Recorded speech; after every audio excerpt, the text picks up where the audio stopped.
Hello guys, hello Earth Signs, hello Virgo, Capricorn, and Taurus. Welcome dito sa aking channel, Kapalaran 888. Welcome. Earth Signs, Virgo, Capricorn, and Taurus. Alamin natin kung anong messages, vibration, gabay energy para sa lahat ng Earth Signs. Ito ay general reading. So, pwede kang makaresonate. Okay, 18 and main female. So, nakikita natin dito na may earth signs na isang babae. It's either, medyo matanda na siya or medyo may edad na. Siguro gustong-gusto niyang magkaroon ng anak. Pero nakikita natin na siguro today, makakatanggap siya ng isang balita na hindi posible talaga. Yung parang meron silang mga problems sa reproductive organ, ganyan, ganito. Or posibleng isang mother or isang grandmother tiyahin ang magkakaroon ng issue regarding sa kanilang mga maliliit na individuals sa paligid nila. Okay, so nakikita natin yung pwedeng pagsasagutan or pwedeng hindi magandang relationship between yung batang ito or yung parents or siblings or kung sino man siya.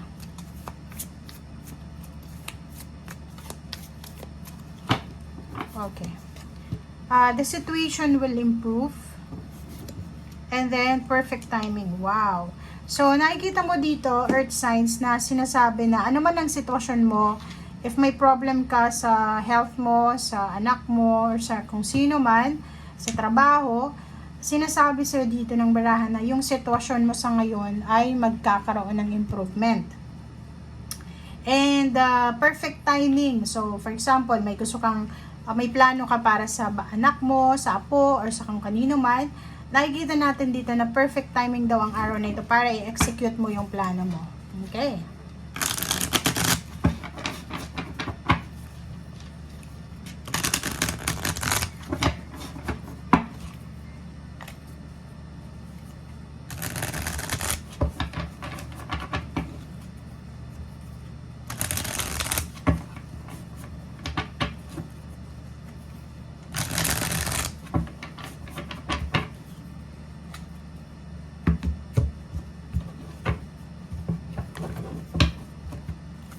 Okay.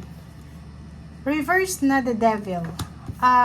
Nakikita ko sa'yo dito na sa araw na ito, wala kang masyadong temptation. So, yung temptation sa lahat ng areas sa buhay mo, relationship, physical health, money, walang masyadong temptation sa araw na ito.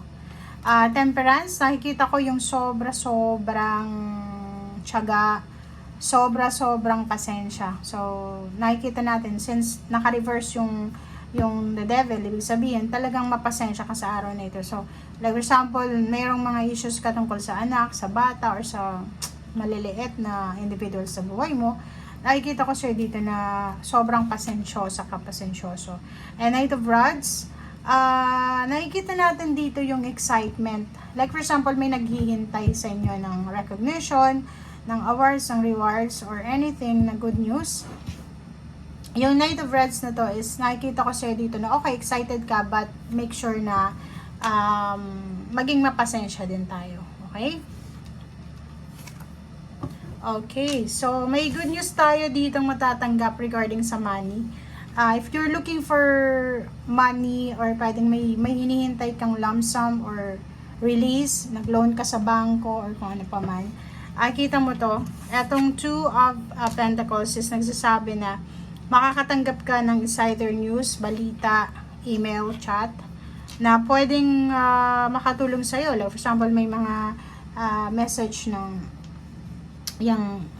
new job or new job offer, pwedeng pagkukunan, connection, lalo na sa usaping pera. If you're single, or pwedeng in a relationship ka, mag-iingat ka kasi pwedeng makatagpo ka ng isang tao na magkakagusto sa'yo sa loob ng trabaho or sa kung saan pa man. Okay? Hierophant, yun. Pwedeng may mag-offer sa'yo ng kasal. And nakikita ko sa'yo dito na may iba sa'yo na gustong like, in a relationship sila, boyfriend, girlfriend, live-in partner, parang gusto nilang pumasok sa tahimik na pamumuhay, yung pag-aasawa. So, may Hierophant dito na nag-iisip sila na mas gusto nila ng peaceful and harmonious and stable na life. Yun, di ba? Oh. May celebration na pinaplano ka. May celebration na magaganap. And yung iba sa inyo dito is kailangan mag-travel. So, parang nakikita ko excited ka sa travel na mangyayari. Dahil siguro magta-travel ka para sa meeting with reunion with your family. Or pwedeng relocation siya. Okay? Meron siguro housewarming, house blessings. And Queen of Pentacles and Ten of Cups, nakikita natin na emotionally and financially, sobrang prosperity and abundance yung parating na to sa'yo. So, etong Ten of Cups is, overall, total emotional fulfillment. So, ibig sabihin, maraming blessings, maraming pagpapala, or maraming biyaya, or maraming source of peace and harmony ang papasok sa buhay mo. Parang ganun. So, yung Queen of Pentacles naman is money matter siya. So, sinasabi ng barahan na posibleng makatanggap ka ng lump sum of money, or pwedeng payouts, payments, bonuses, 13-month pay in advance na pwedeng maging tulong sa kung ano man pinagdadaanan mo. And 10 of Swords, in the world card, so 10 completion. So, nakikita ko sir dito, earth signs, na kung may hinihintay kang pera or may hinihintay kang katapusan or achievement sa buhay mo, like yung iba gusto mag-travel, documents processing, yun yung hinihintay nila, on the way ka na, getting there ka na. So, nakikita ko yung emotion din, may mga possible na renewal of relationship, meron ding mga relationship na magiging sobrang peaceful, parang ganun. So, the star card, ang ganda ng star card na to kasi parang ang sinasabi na ito is isa sa mga wini-wish mo ang posibleng maging parang ang tawag dito, yung isa sa mga wini-wishes mo na parang gusto kong maging ganito, gusto kong makuha yan, gusto kong makarelasyon sa ganyan, gusto kong may kasal. Nakikita ko sir dito na meron kang pag-asa na matatanggap or mararamdaman. Okay? Relocation, travel. Nakikita natin dito yung different offers, diba? So, parang may iba na gustong pumunta ng ibang bansa, ibang lugar, work or business. Parang nagtatalo-talo yung isip mo. Yung puso at isip mo, nagtatalo-talo kung saang lugar ka pupunta or itutuloy mo ba to, saang bansa or kung ano pa man.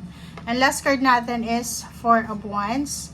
Ang Four of Wands na to is sinasabi sa'yo dito na overall, stability and balance itong naghihintay na parating sa'yo. Family celebration and happiness, parang ganun, stability and security. Okay? So, kung ano man ang kailangan ng security sa buhay mo, mapa-health man, healing, money, career, mapapasayo yan. Okay? So, thank you guys. Bye!